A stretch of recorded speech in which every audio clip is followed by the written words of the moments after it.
Um dos pontos que pega na esquerda é a famosa luta pela divisão de classes. E aí vem aquela primeira pergunta: realmente existe uma divisão de classes?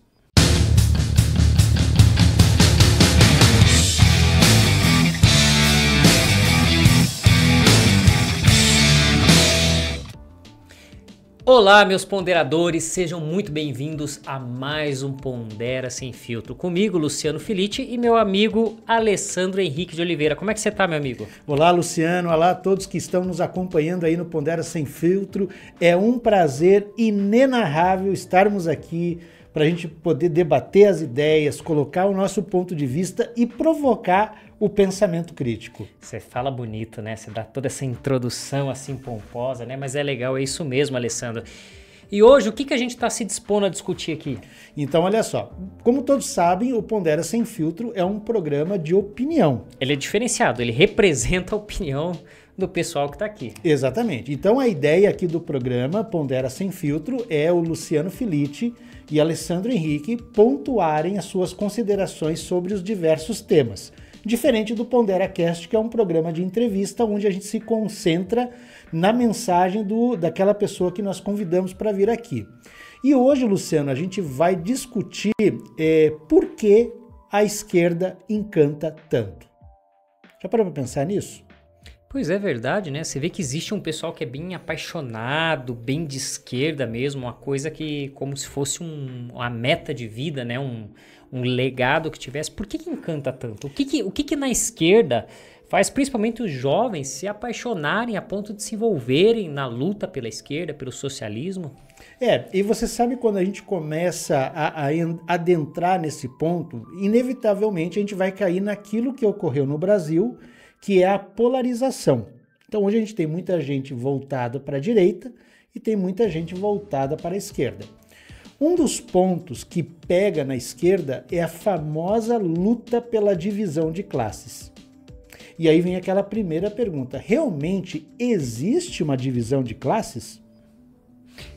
É o que Marx defendia lá quando ele fez o Manifesto Comunista, né? Que era justamente a classe do proletariado que iria ascender o poder e ia tomar o poder, criando uma nova forma de governo onde todo o poder emanaria do povo. Você não teria um governo central, mas as decisões seriam tomadas de forma democrática pelas pessoas. Algo que nunca aconteceu.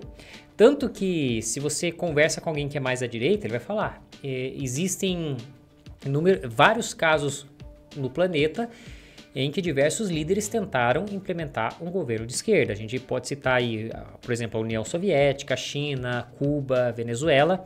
Mas se você conversar com alguém que é comunista mesmo, que é de esquerda, ele vai dizer que nenhum desses países realmente aplicou esses conceitos.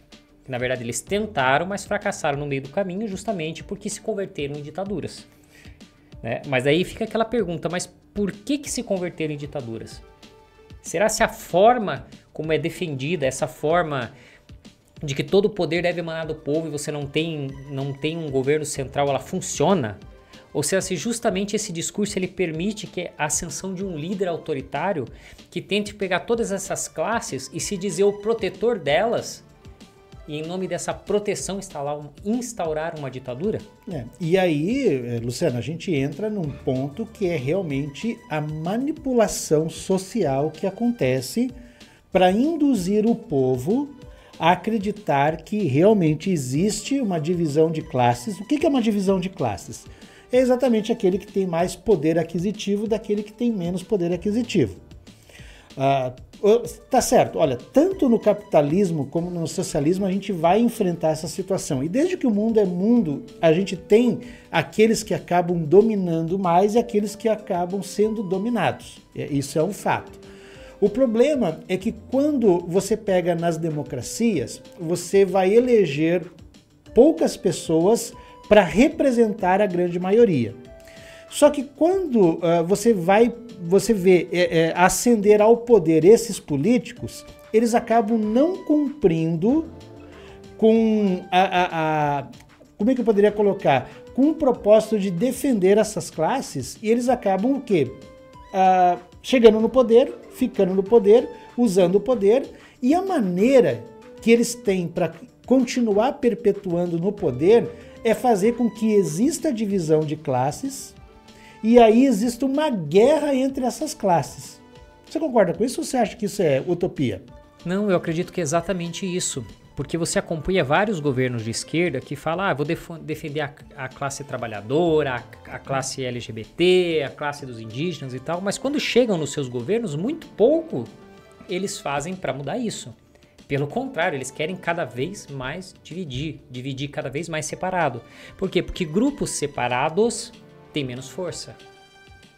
E se eles têm menos força, são grupos mais fracos, eles precisam de uma entidade maior, que é justamente o líder dessa esquerda, para defender eles, como se fosse o grande pai que abraça todo mundo e protege dos exploradores e perseguidores e por aí vai. E aí o discurso manipulativo está exatamente entre os empresários, que tecnicamente são aqueles que defendem, que detêm o poder, que teria concentração de riqueza. Mas, poxa vida, Luciano, veja, por exemplo, o empreendedor. Ele se arrisca tal como o cara de uma empresa grande se arrisca também. A diferença é que o impacto, se a coisa der errado, é muito maior para quem movimenta milhões do que aquele que movimenta R$1.000, né? Mas, no meu ver, não existe isso, né? Não existe esse conceito de que, poxa vida, existe um patrão manipulativo que acaba subordinando todo mundo e todo mundo acaba sendo escravo dele. Eu acho assim que, acredito, né? Não vou dizer eu acho, porque quem acha perdeu alguma coisa e está procurando, mas eu acredito que aí que está o grande ponto, que seria a virada de chave mental que a gente precisa ter para sair fora dessa falácia da divisão de classes. É entender que hoje você está num mundo muito mais moderno do que há 30 anos atrás. Então, cada vez mais aí com os conceitos que estão acontecendo na sociedade, veja, por exemplo, a pejotização, cada vez mais as pessoas estão entendendo que a CLT não presta, ela não defende ninguém e o único que se beneficia com a CLT é o próprio governo e não o trabalhador e nem o empregador. Fica exatamente o seguinte, se eu estou numa empresa ou se eu estou prestando serviço numa empresa e aquele chefe, né, ou aquele líder, ele acaba sendo uma pessoa estúpida, grossa, manipulativa, que somente ele tem que ganhar, você tem a liberdade para poder sair fora e procurar uma outra empresa para atender. Então é aí que você começa a virar a chave e para de pensar de que não, uma vez empregado, eu vou morrer empregado. Olha como é que na divisão de classes, né? Quando você fala assim que você é o trabalhador explorado, as pessoas que se condicionam com isso, elas não procuram uma mudança para começarem a dominar e aprender o quê? A negociar, a se impor, a se autoliderar e trabalhar em última instância para mudar a realidade dela. Exatamente. Viajamos na maionese? Não, achei bem interessante a tua colocação aí. Porque justamente essa necessidade, e vocês vão ver em qualquer grande influencer aí de esquerda, eles sempre vão falar que você tem que ter consciência de classe. Tanto que se você é MEI, se você é microempreendedor, eles dizem que você não é empreendedor, que o empreendedorismo é um mito, que na verdade você é um trabalhador. Né? É isso que eles defendem. Por quê? Porque você precisa ter consciência de classe. Só que se você tiver essa consciência de classe, você nunca vai mudar de classe. Então se você supostamente é o explorado, você nunca vai sair dessa situação de exploração. Então esse pensamento de esquerda, ele é um pensamento limitante. E ele vai te condicionando a aceitar uma realidade onde você nasceu trabalhador, você vai morrer trabalhador e você vai morrer dependente de alguém que intervenha a teu favor. Você falou um ponto fundamental aqui, né? A mentalidade de sempre depender de alguém que supostamente tem mais recursos do que aquele que fica pedindo. É preciso mudar isso, a gente precisa mudar essa visão, porque tudo bem, quando aconteceu a Revolução Industrial, né, há décadas atrás, a configuração da sociedade era uma, mas hoje nós evoluímos. Hoje a nossa sociedade ela não trabalha mais somente naqueles moldes antigos. Aliás, a gente pode dizer que, por exemplo, uma indústria já não tem mais aonde explorar as pessoas, porque existe a substituição da mão de obra repetitiva por máquinas, por inteligência artificial e por tudo que a gente está vendo aí no mercado. O que força a pessoa a mudar a mentalidade e começar a desenvolver o quê? Novas habilidades para poder liderar e interagir com as pessoas. Veja bem, existia o operário, né? Aí você faz uma comparação com o empregador. Ambos trabalham. A diferença é a competência que cada um exerce. O operário até então, ele tinha um condicionamento num chão de fábrica que eram atividades muito mais repetitivas e começou a ampliar para liderança, desenvolvimento de times, etc e tal. E quem está à frente de uma empresa, ele tem uma competência muito mais voltada a fazer negócios, mas ambos trabalham. Ambos têm os seus desafios, ambos têm as suas particularidades e ambos têm os seus resultados que são distintos. Então, quando você pega hoje na indústria máquinas substituindo, gente, acabou essa história de eu sou uma vítima do meu patrão. Não, eu tenho que desenvolver, no caso, habilidades e competência para conseguir avançar à frente. É assim que eu enxergo. Não, perfeito. Deixa eu também não fantasiar, para não falar que a gente está sendo muito idealista, a gente tem que falar a verdade. Tem trabalhador aí que não é tão trabalhador assim, e do mesmo jeito que tem empresário sim que não é aquelas coisas. Ele quer realmente quer o máximo do lucro, ele quer extrair o máximo do funcionário pagando. Existe isso, mas não é a maioria. Mas existe, isso é um fato, a gente não pode negar. Mas como que você resolve isso, né? Num modelo socialista, comunista, o proletariado toma os meios de produção e eles vão gerenciar o negócio. Eu não tenho dúvidas que vai surgir líderes ali que vão acabar se destacando e mandando nos outros e vai continuar a ter novas subclasses dentro dessa nova classe proletária. Mas num meio mais liberal, num livre mercado, num meio capitalista, o que acontece? Se o teu patrão te explora, te exige além das tuas atividades, se ele te paga um salário inferior, o que se faz? Você busca outro trabalho. Busca outro trabalho, exatamente. Hoje o que acontece muito no mercado é a famosa lenda, né, do pai rico, filho nobre, neto pobre. O filho acaba assumindo o local do pai e geralmente o filho nem sempre tem competência, seja o filho ou a filha. Tem muitas empresas que eles começam a ser o protagonista da empresa e acham que no mundo moderno berrar, gritar, humilhar, sabe, tratar as pessoas como cachorro, como lixo, enfim, como você encontra aí, é ser um bom gestor. O que acontece com essas pessoas? Só fica com elas ou aquele que necessita muito do dinheiro para sobreviver, ou aquele que gosta de estar naquela condição. Porque, tirando esses dois, aquele que gosta de estar nessa condição, aquele que necessita muito, ele vai procurar outras oportunidades. E aí, Luciano, é que eu vejo que vem exatamente a verdadeira meritocracia no processo. Coisa que a esquerda prega, que não existe meritocracia e que isso é uma falácia para enganar bobo. Eu vi uma vez uma frase de um filósofo, o Felipe Pondé, que ele falou o seguinte, que o ópio da esquerda é a igualdade e o ópio da direita é a meritocracia. E eu achei bem interessante esse raciocínio, porque é o seguinte, a esquerda ela sempre defende a igualdade. Maravilha. Só que hoje a gente tem um governo muito mais à esquerda. Pode não ser o comunista puro como muitos gostariam que fosse, mas é um governo de esquerda. E o que esse governo está fazendo? Ele está explorando a classe trabalhadora. É um governo que gasta muito. Demais. É um governo que está pagando diversos favores políticos. E o que estão fazendo para esses grupos? Você deve lembrar, quando o presidente ele assumiu, ele foi com um monte de gente, índio e não sei o que, lá subiu a rampa. Cadê esse povo no governo? Puro controle do discurso. Essa que é a verdade. Exatamente. Que ele fez ali, então, né? o que acontece? Qual que é a estratégia da esquerda? Não vou dizer nem a estratégia da esquerda, vou dizer a estratégia do político de esquerda, tá? Porque assim, tirando a parte teórica, a parte prática, eles pegam o discurso de esquerda da divisão de classes, eles incentivam e fomentam mais ainda a divisão de classes para controlar essas classes. Essa é a grande verdade, tá? Então você tem a questões raciais envolvendo, questões de orientação sexual, religiosas, e assim, todo mundo é perseguido. Todo mundo é uma minoria, porque daí você não tem uma maioria pensante. Porque ele precisa, na verdade, veja bem, um governo de esquerda, ele precisa dessa briga. Ele precisa que exista a divisão de classes. Porque se não existir, não tem mais o porquê de existir o Estado, concorda comigo? Não tem por que existir um governo de esquerda. Essa é a grande verdade. E é diferente, por exemplo, de um governo dito liberal, capitalista. Ele não está interessado pela cor da tua pele, com quem você se relaciona, a religião que você segue, nada disso.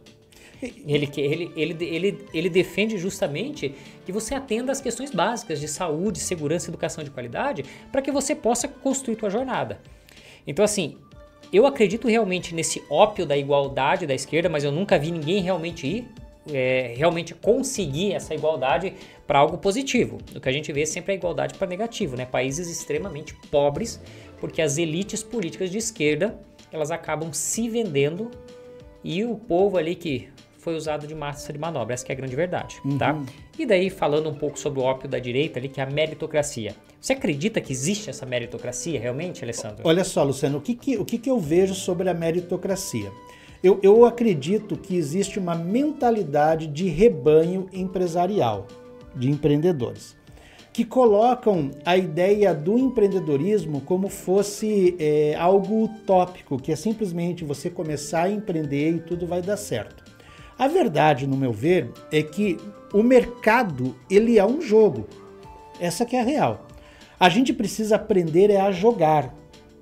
E nessa técnica de jogar existe o quê? A habilidade de fazer alianças, com quem que você vai empreender junto. Vamos pegar, por exemplo, uma técnica de administração aqui muito rapidamente, o Business Model Canvas.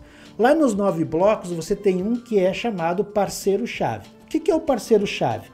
É aquela empresa ou aquele empreendedor que pode agregar valor no teu negócio e está disposto a explorar aquele mercado junto com você. Então, quando a gente entende que a gente está jogando e que realmente, né, vamos falar a verdade, no mercado capitalista, quem tem mais recurso detém o poder.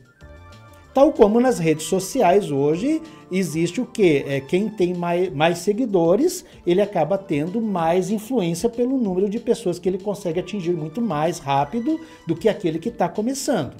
Mas a questão não é eu me posicionar em achar que aquele que tem mais dinheiro, tem mais recurso, ele é melhor do que eu. Mas sim eu aprender a fazer as minhas alianças, a explorar o mercado e aí, no caso, direcionar minha criatividade para isso. Aí a meritocracia começa a acontecer. Porque você vai enfrentar o desafio, tal como, por exemplo, uma empresa grande que fatura milhões, se ela der uma errada em algum planejamento, o problema é que ela vai ter um prejuízo de milhões. E isso pode trazer muita dor de cabeça. Hoje o que existe, Luciano, e que eu vejo também, é o quê? No jogo político, e aí que eu advogo que o Estado tem que ser mínimo, que não tem que ter essa massa política aí querendo criar uma montoeira de programa, dizendo que traz a qualidade para os seus cidadãos, porque não traz. É só você ver aí a fila de espera do SUS, gente que tem problema do coração, né? Há quanto tempo tem que aguardar para poder fazer um Doppler, fazer alguma cirurgia, ou de repente precisa de alguma coisa? Se ela não estiver morrendo, ela tem que entrar para uma coisa chamada fila de espera. E aí eu te pergunto, que raio de qualidade é isso? Então quer dizer que você faz um exame hoje, que você vai apresentar daqui 4 meses para o teu médico. Ou seja, na hora que você chegar no teu médico, o teu exame já perdeu a validade. Então isso é uma prova de que esse Estado socialista não funciona. O que eu preciso fazer? Eu preciso aprender a jogar para eu poder adquirir mais recursos, para eu conseguir ter a liberdade e aí eu conseguir, sim, ir lá e pagar um plano de saúde, pagar uma boa escola para o meu filho, para que ele tenha uma boa educação, ou até o próprio empreendedor entrar num programa de mestrado, num programa de doutorado, com o objetivo do quê? De trazer o conhecimento e aplicar na prática. Aí a meritocracia começa a funcionar. Então assim, a gente está falando em meritocracia aqui, não no sentido de que alguém em algum momento vai olhar para você e vai enxergar, não, o Alessandro ele merece uma promoção, ele merece que eu ajude ele. Não. Não, você conquista. É muito mais no sentido de uma ação e reação. Exatamente. Você lutou, você se propôs a fazer um projeto e você teve um resultado. Você conquista. Algo que não tem num governo ditamente de esquerda, porque você é limitado a fazer aquilo que você deve fazer, você não pode crescer muito, porque todo mundo tem que estar igual. Vai aqui uma provocação, inclusive para você que está nos assistindo, eu te convido você a deixar o seu comentário, depois eu e o Luciano nós vamos ler os comentários, podemos depois fazer um outro programa respondendo aos comentários, caso estes existam, a respeito do que você acha disso, mas o fato é que as pessoas têm que aprender a conquistar e parar de querer ganhar as coisas. Na minha cabeça está muito claro isso, entendeu? É curioso porque você me lembrou uma discussão que sempre tem da nossa Constituição, que tem muita gente que fala que a nossa Constituição cidadã, ela dá muito direito. Você tem direito a isso, direito àquilo outro, mas fala muito pouco dos teus deveres, o que você deve fazer. Eu tenho uma teoria, Alessandro, que eu acho meio curiosa e talvez ela se encaixe, que é a teoria do guru. Que a maioria das pessoas, elas buscam um guru, elas buscam um mestre, elas buscam um messias para direcionar o caminho dela. São poucas as pessoas que elas têm essa autoconsciência de que o futuro delas depende do que elas estão fazendo agora. E talvez eu veja esse perfil mais próximo do pessoal que está à direita. O pessoal que está à esquerda, eles ainda esperam uma força maior que vai lutar pela igualdade deles e redistribuir, tipo um Robin Hood da vida, vai redistribuir tudo. É cômico isso, né? E o cidadão da direita, vamos dizer assim, ele meio que já aceitou, falou, olha, o Estado ele é incompetente, ele não vai conseguir deixar igual para todo mundo, bom para todo mundo. Não vai. Então a gente tem que tirar ele para que você possa construir a sua trajetória, para que você tenha essa liberdade, que é uma coisa que a gente chama de mobilidade social, que num governo capitalista você consegue ascender socialmente, você consegue trabalhando, empreendendo, se relacionando através de network, você consegue crescer. Num governo de esquerda, quem cresce são os donos do poder. Com certeza. Você vê lá, quem que está de boa no Brasil hoje? O Lula e todos os seus ministros. A Janja está de boa. Por quê? Ela não tem que... E ele não tem que correr para trabalhar, para fazer faturamento, para poder comprar, pagar as contas, pagar o imposto que o governo coloca, e depois o cara vem dizer assim, se tá caro, não compre. Então, ok, o imposto tá caro, eu não vou pagar. Você, empreendedor, não pague um imposto para você ver o que vai acontecer contigo. Eles te bloqueiam tudo. Ou seja, você fica numa saia justa. Agora, eles estão vivendo numa outra realidade. Ele chega de noite, ele tem carne na mesa, ele tem leite na mesa. Ele não está preocupado se amanhã vai faltar dinheiro para fazer a feira ou fazer o mercado. Essa que é a verdade. Isso prova, Luciano, no meu ver, que esse governo, como está aí, não serve para nada, é altamente incompetente. E uma coisa que até fica aqui a provocação que eu comentei, falei no meu comentário anterior, esqueci de colocar, me permita eu pontuar agora, a esquerda fala muito sobre igualdade. Mas já parou para pensar que nenhum de nós somos iguais? Nós somos singulares, cada um tem a sua especialidade, veja você, né?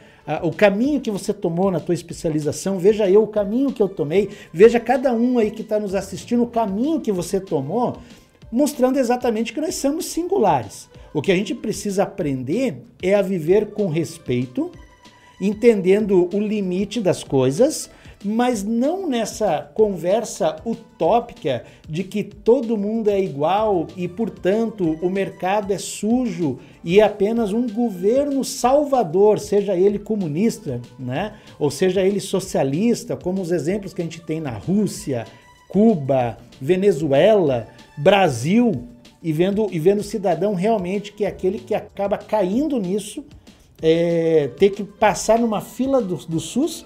Porque é muito engraçado, né? Um político, ele fala que o SUS é o melhor sistema do mundo, mas nenhum deles usa o SUS quando fica doente. Engraçado. Seja prefeito, seja governador, seja presidente, seja vereador, qualquer um deles. Se ele ficou doente, com certeza esse cara não vai usar o SUS. Pô, É só se arrancar os olhos da nossa cara para você não enxergar essa realidade.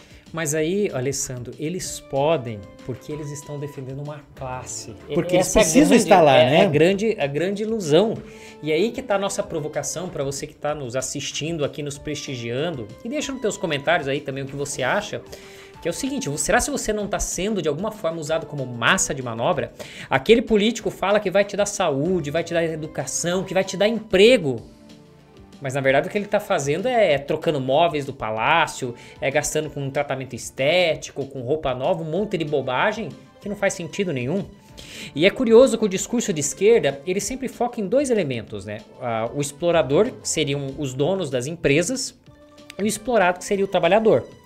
E inclusive tem uma discussão que eu vejo aí bem acalorada, que é a dos milionários. A gente tem que taxar os super ricos, não sei o que e tal, né?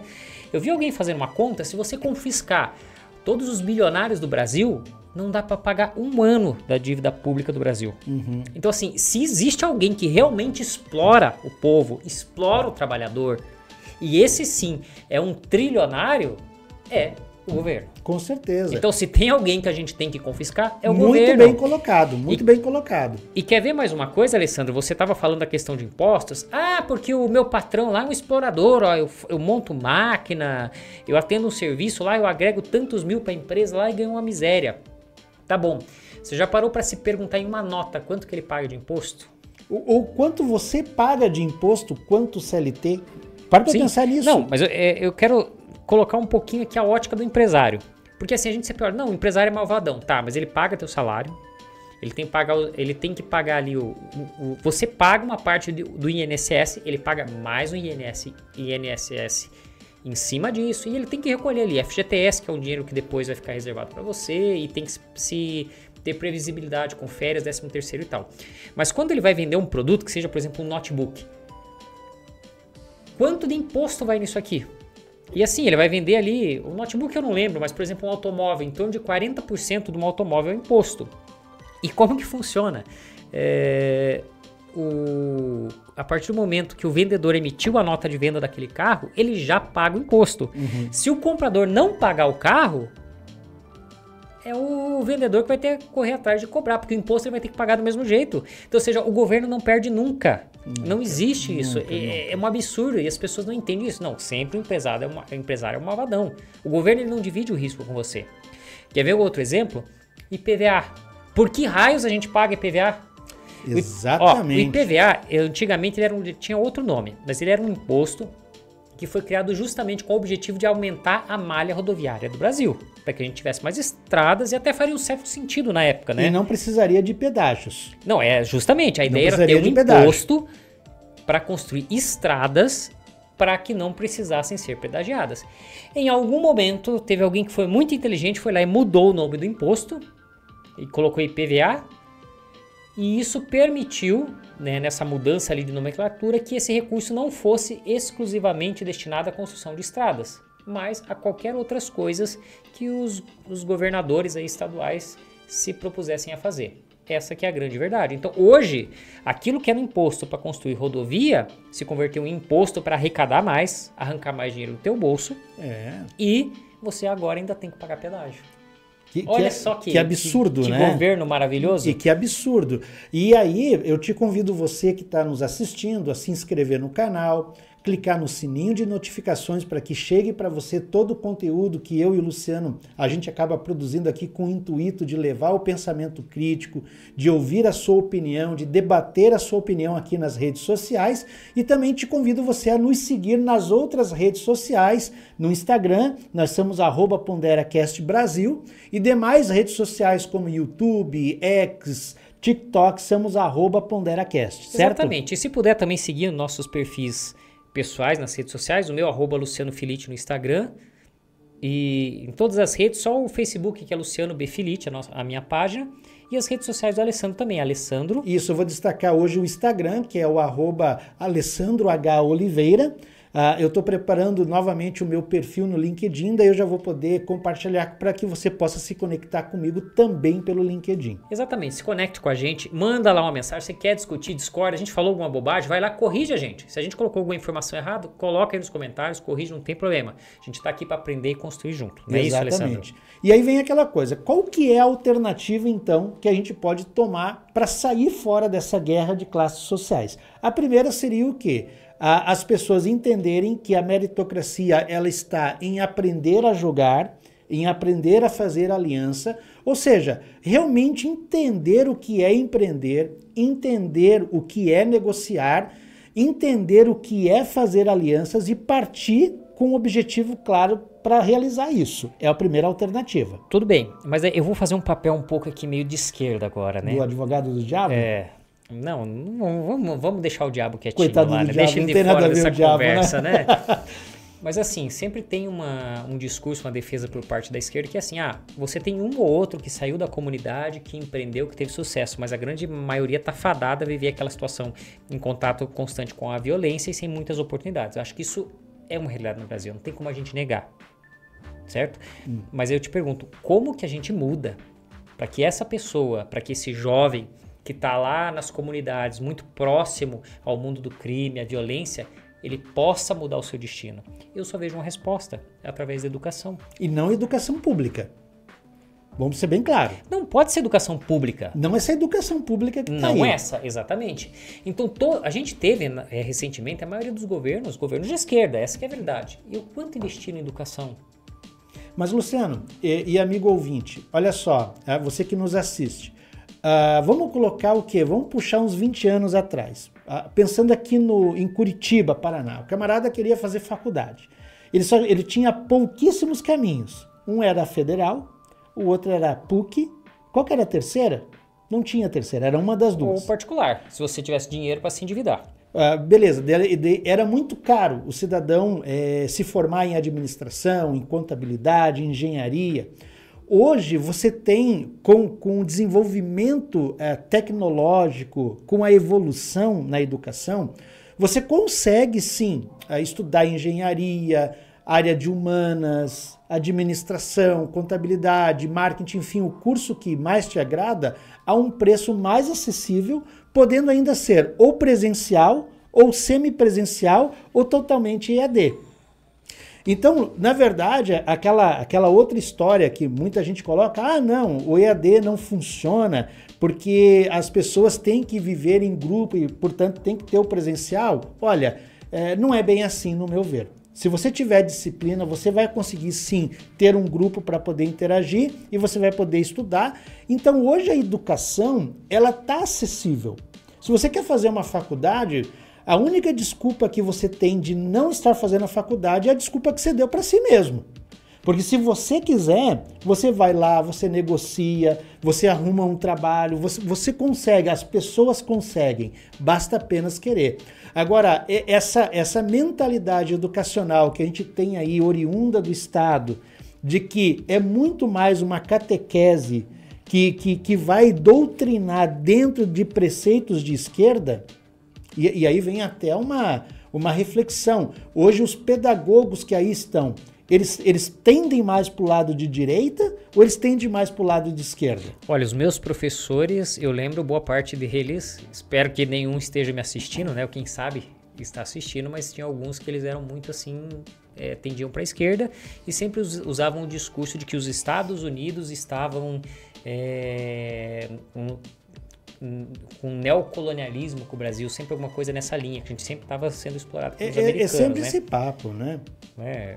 Então, tinha muito isso. Mas agora eu vou fazer uma defesa do governo, tá? Eu vou defender o governo, porque eu acho que tem coisas que o governo acertou, tá? E tem uma coisa que eu acho que o governo, principalmente o governo Lula, ele aceitou, não agora o 3, mas o governo Lula 1 acertou, que foi o ProUni. Que o que é? É basicamente o seguinte, você faz a prova lá do Enem, você se inscreve lá no sistema do governo lá para conseguir uma bolsa, e tem bolsa de 50%, bolsa até de 100% de isenção. Eu acho que essa é uma das maiores sacadas do governo Lula. Só que tem um detalhe, Isso não é uma política de esquerda. A política de esquerda é você construir universidades estatais. É uma política de direita, É uma política de direita. É justamente o governo assumindo que ele é incompetente de dar saúde. Saúde não, perdão. Que o governo ele é incompetente de entregar a educação pública de qualidade e ele busca a iniciativa privada para entregar essa educação. E tá tudo bem. E ótimo que seria se esse governo ele buscasse parcerias além da educação, buscasse na saúde, na infraestrutura e tal, para que os serviços cheguem ao cidadão. Exatamente. E aí você pode também utilizar uma balança, né? Porque todo governo tem os seus acertos, tem o seu erro. Agora a pergunta que eu vejo que a gente tem que responder é que ele erra mais ou ele acerta mais? Atualmente, no meu ver, ele erra mais. Tá aí, ó, café a R$40, carne, a picanha, que ele tinha prometido tanto, né? Aí a 70, 80, 90 reais. Eu não sei, às vezes, por exemplo, o cidadão ele fala assim, não, realmente, olha, eu tenho que pagar realmente o café a 40 reais, pode ser um absurdo, mas isso tá certo, a carne tem que ser cara mesmo pô, você é maluco? A carne tem que ser cara? Não, tem gente que eu acho que pensa assim, porque eles entendem uma loucura isso, né? Tem gente que entende que esse é o preço do governo, que isso é necessário nesse momento, é algo... É aquele princípio da coerência, né? Porque eu defendi o governo, então eu tenho que ir até o buraco, né? Se o governo pular de um prédio, eu tenho que pular. Seja mais positivista, né? Ou seja mais crítico, avalie realmente, né? Avalie os resultados. Não, o que eu quero dizer assim, apenas abrindo um parênteses, o positivismo, né? A ideia disso, o que é? Se hoje você tem uma teoria e amanhã ela é substituída por algo melhor, você abandona o conceito antigo e adota um novo conceito. Perfeito. Então eu vejo assim que o povo brasileiro tinha que começar a pensar mais nesse viés, lógico, sendo mais crítico. Pois é, só que se o povo está dividido em classes e enxerga que o único representante da classe dele é X, ele vai até o fim. Até porque a maioria das pessoas, elas não têm, infelizmente, esse envolvimento nas questões políticas do país para entender o que está acontecendo. Então elas se contentam com pequenas afirmações que vão reafirmar aquilo que ela já acredita. Então, se ela se sente explorada no trabalho, o país é uma bosta porque tem explorador e tal. Eu falei um palavrão, né? Tem que editar depois. Não, mas acho que isso passa batido, né? Isso passa batido, né? Mas assim, acha não, porque é uma porcaria, porque eu tô sendo explorado e tal, então eu preciso de um governo que vai lá e acabe com o meu explorador. É sempre assim, acabar com o outro, nunca me ajudar. Exatamente. Essa que é a questão. Mas eu queria voltar, Alessandro, na pergunta, agora depois de tudo isso que a gente conjecturou aqui, por quê? E principalmente os mais jovens, eles se sentem encantados. Até tinha uma frase, eu não lembro de quem, que falava, se você é jovem, acho que se você tem 30 anos se você tem 20 anos, alguma coisa assim, e você não é de esquerda, você não tem coração. Mas se você passou dos 30 e você continua de esquerda, daí você não tem cérebro, né? É uma frase bem interessante. Por que isso? Principalmente o jovem, você acha que ele se apega mais a esse discurso da igualdade? No meu ver, eu olho assim, nós estamos vivendo uma verdadeira transição de gerações. A famosa geração Z, ou a geração Y que está no mercado, tem até um dado estatístico bem interessante. Esse dado já, veja só, eu tinha ele, vamos colocar aqui há 5 anos atrás, mas de certo ponto ele deve ter uma certa validade ainda, né? Que dizia exatamente o seguinte, que em 2020, 2021, a gente teria no mercado de trabalho, nosso mercado de trabalho seria composto de 40% dessa geração Y. Esses 40%, eles têm muito desejo de serem livres, diferentes das gerações anteriores. O pessoal que nasceu na década de 70 tinha uma configuração mental, vinda do quê? Eu quero ter uma estabilidade, então ele construiu uma vida, passava anos dentro da mesma empresa, queria se aposentar naquela empresa, é uma coisa que ele herdou da geração dos pais dele. E durante a geração dos anos 70, né, que é chamada geração X, ela foi uma geração muito empreendedora, foi ali que eclodiu o smartphone, o computador, né, e a internet, tecnologia. A geração Y ela já nasceu usando a tecnologia. E a geração Z ela já tem a tecnologia como uma extensão dela, coisa que os mais antigos não conseguem absorver essa realidade. Aí você tem o quê? Todo o avanço tem as coisas boas, mas tem as coisas ruins, né? essa geração, no meu ver, ela quer o quê? Ela quer conquistar o mundo e ela não quer sofrer dentro de uma empresa como o pessoal da geração X e anterior à geração X sofreram. Que ficavam naquela coisa do chefe, né, o funcionário, o patrão. Então eles querem liberdade. Nessa busca pela liberdade, talvez, eu não sei o que você pensa, escreva aí, contribua com a sua opinião, talvez o que eles enxergam, o que é? É uma busca por uma liberdade e talvez eles enxerguem esse discurso como o caminho para essa liberdade que eles tanto aclamam. Só que, na verdade, aí tem uma verdadeira caixa de Pandora. Não é verdade? Porque o que ocorre, né? Eles buscam uma liberdade com um governo inchado, um governo corrupto, um governo que é um sócio muito mau, ele só pega dinheiro e não te dá nada, e vai te dar liberdade, pô? Vai viver de Bolsa Família, Vale Gás. Meu, acho que você tem muito mais potencial para conquistar a sua liberdade por outros meios.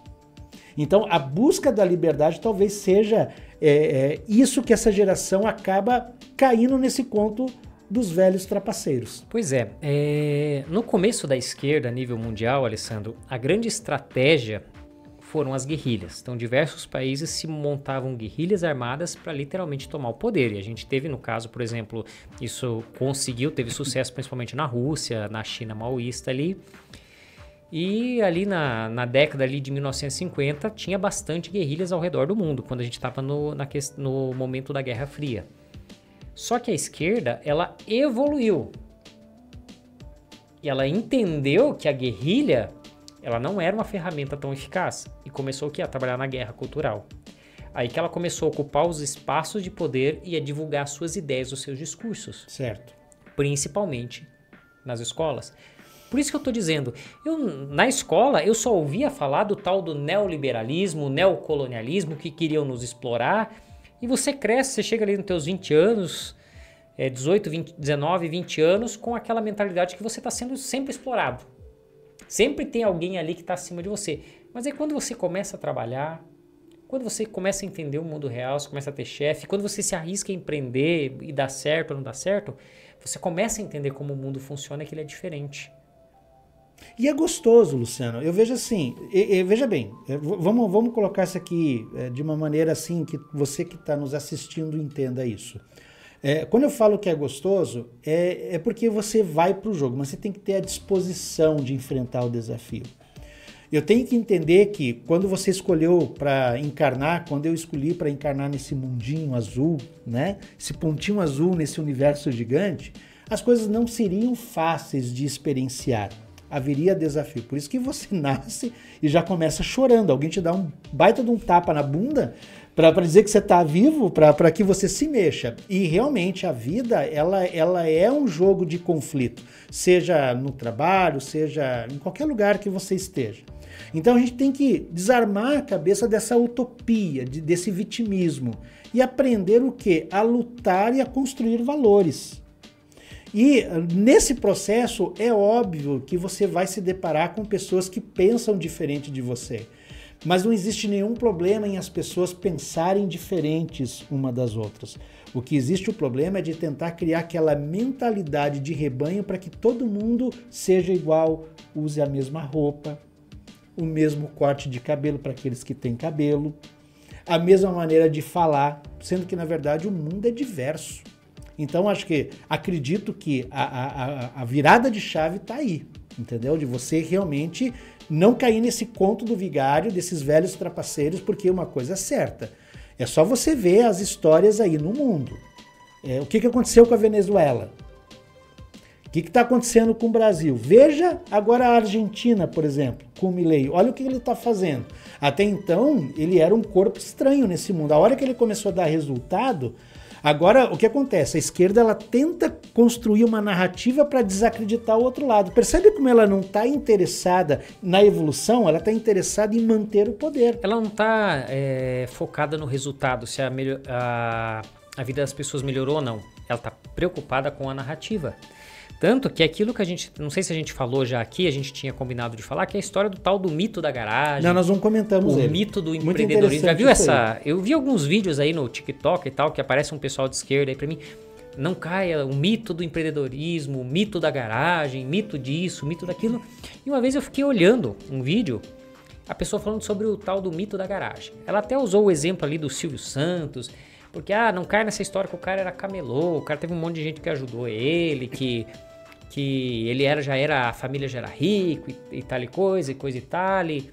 E também a mesma coisa, tanto com o Google quanto o iPhone, porque teriam nascido em garagens e tal. Mas é curioso assim, porque eles pegam, porque realmente, se você pega ali o da Microsoft, o Bill Gates, ele não era pobre, era uma família abastada. Então ele teve uma família que conseguiu ajudar ele a construir o projeto dele. A mesma coisa aconteceu também com o Steve Jobs, ele teve um bom investimento ali. Então assim, eles não foram um lascado que empreenderam e deram certo, isso é fato, mas tem muito lascado que empreendeu e deu super certo. Com certeza. E eles focam nesses pequenos casos que deram certo, mas não reconhecem aquele que saiu da comunidade e empreendeu e teve sucesso. Por quê? Porque se ele reconhecer isso, reconhecer que é possível o trabalhador, aquele que mora na comunidade, aquele que é pobre, crescer socialmente, acaba o discurso da divisão de classes. Exatamente, exatamente. E aí que tá. Eu vejo assim, Luciano, eu sempre estou aqui incentivando você dar a sua contribuição. Eu não gosto de comparação.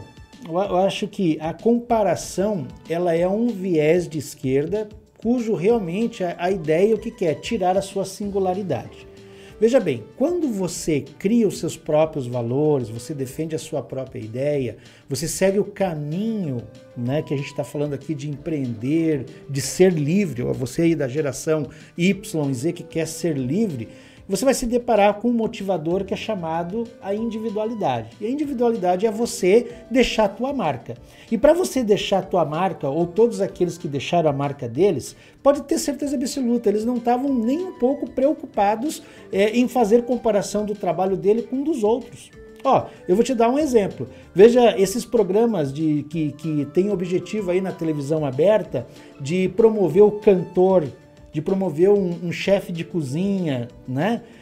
Para pensar bem, os grandes chefes, eles se submeteram a esses programas ou eles resolveram o seguinte, cara, eu vou desbravar o meu caminho?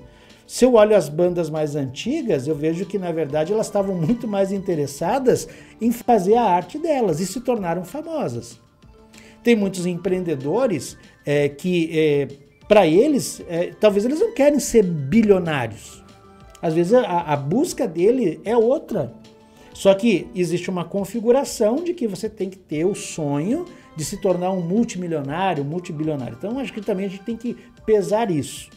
E isso faz com que você não caia nessa falácia dos velhos trapaceiros. Exatamente, mas se você tem o teu sonho e você está num ambiente livre para empreender, para trabalhar, você pode correr atrás do teu sonho.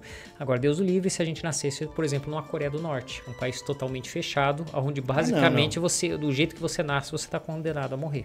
E lá eles vão dizer para você qual que é a cor da cueca que você tem que usar e você vai ter que usar e acabou. Contei ironia. Então, Luciano, e a gente já chegando na reta final do programa, fica aqui uma grande reflexão. E você já caiu nessas falácias? Você já caiu numa dessas falácias antes de chegar aqui? Posso confessar? Sim. Eu também. Eu falo a verdade pra você, principalmente quando eu saí da época ali do colégio, eu achava que realmente que tinha alguém nos defendendo ali, sabe? Tinha um partido que dizia que defendia os trabalhadores. Aí eu tô falando meus podres, né? Eu achava que tava certo aquilo ali. Achava até que eu comecei a prestar atenção e vi que, na verdade, o que eles estão preocupados não é com os trabalhadores, é com eles mesmos, né? E, infelizmente, eles aparelharam o Estado, estão sugando todas as nossas riquezas e a gente está aí num governo que está indo de mal a pior, está criando um grande problema que o próximo presidente, qualquer que seja o próximo presidente, seja de direita ou seja de esquerda, vai ter graves problemas para organizar o Brasil. Inclusive para depois ele poder criticar o próximo governo dizendo o seguinte, tá vendo? Ele está quebrando o Brasil, sendo que na verdade é ele que está deixando essa conta que você já está pagando. E vai sair caro, pode escrever.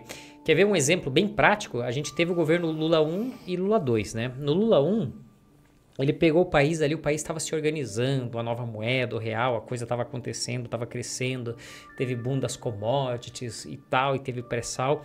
Então, Lula 1 e Lula 2, o Brasil estava crescendo, não tanto quanto o mundo, tá? Mas estava crescendo. Então, ele fez ali umas bobagens, algumas coisas ali, mas o país estava crescendo. Só que ele apostou no crescimento, que foi o quê? O crédito. Então, quem daí deve ter os seus 25, 30 anos, talvez vá se lembrar que se liberava crédito para tudo, subsídio para tudo, crédito para linha banca. Eu lembro que tinha carro, Alessandro, que a gente financiava em 99 vezes. O que aconteceu nos governos Lula 1 e Lula 2? Todo mundo se endividou, todo mundo financiou carro, casa e tal, todo mundo endividado. Aí quando veio a Dilma, não tinha o que ela fazer. Então o governo da Dilma foi uma porcaria, não foi só por culpa dela, é porque pegou uma herança maldita do próprio Lula. Ele deixou represado um problema.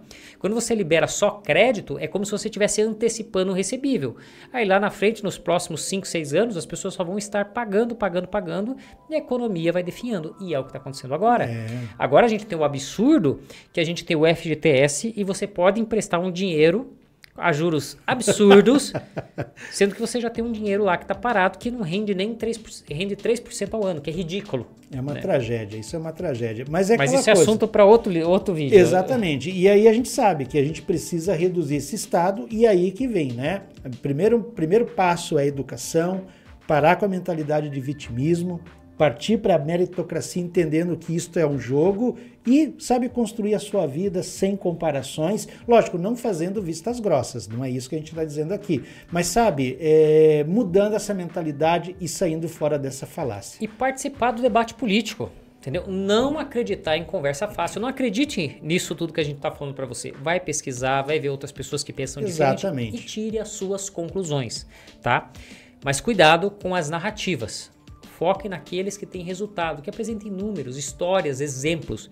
Porque fazer narrativa é fácil. Falar que, por exemplo, o Silvio Santos ficou rico porque conhecia meia dúzia de pessoas. Que o Bill Gates só fez o que ele fez porque o pai dele era assim. Não é bem assim. Ele também teve o mérito dele, ele também trabalhou. Sim, com certeza. Mérito esse que também você pode ter se você, sabe, não vir com aquele papo que a gente vê aí muito piegas, né? Ah, acredita em si mesmo. Não, você tem que acreditar em você mesmo, só que você tem que estar disposto a jogar o jogo. E esse jogo de xadrez chamado mercado é um jogo que exige maestria de você. Então, o negócio é estudar, se preparar, aprender a jogar e jogar. Essa é a beleza do mercado, como a gente olha, né? E falar como a gente pinta, né? Mas como a gente olha esse mercado. Beleza, e assim terminamos com essa mensagem aí do Alessandro, tá bom? Você que nos acompanha até agora, agradeço do fundo do coração, deixa o teu like aí, teu comentário. Se a gente esqueceu alguma coisa, você tem sugestão de um vídeo, de um tema que você gostaria que a gente debatesse aí nos próximos dias, comenta aí, chama a gente nas redes sociais, manda no mensagem, WhatsApp, você dá um jeito aí, você vai achar a gente. Não é isso? Com certeza. Vai pelo YouTube, que é o melhor caminho de comunicação ali. O comentário está aberto, não tem restrições, ou seja, é você colocar... A única ponto que a gente pede é o seguinte, não faça um comentário bobo. Realmente traga algo para refletir, né? Faça um comentário pontual. Não simplesmente atacar, dizer que está errado. Não, porque qualquer bobo diz assim, você está errado, né? Não, se chegar, eu não vou responder, mas se alguém realmente chegar ali com, né, algum argumento, algum ponto que não entendeu, que não concorda, a gente vai tentar responder, respeitar, porque afinal a gente está construindo junto, a gente tem para aprender com vocês do mesmo jeito que vocês podem aprender com a gente. É isso aí. Adorei, Luciano, estar aqui contigo e com você que está nos assistindo. Então tá bom. Um abraço e até a próxima. Um abraço a todos, até o próximo encontro, o próximo programa, se assim Deus nos permitir. Um beijo no coração.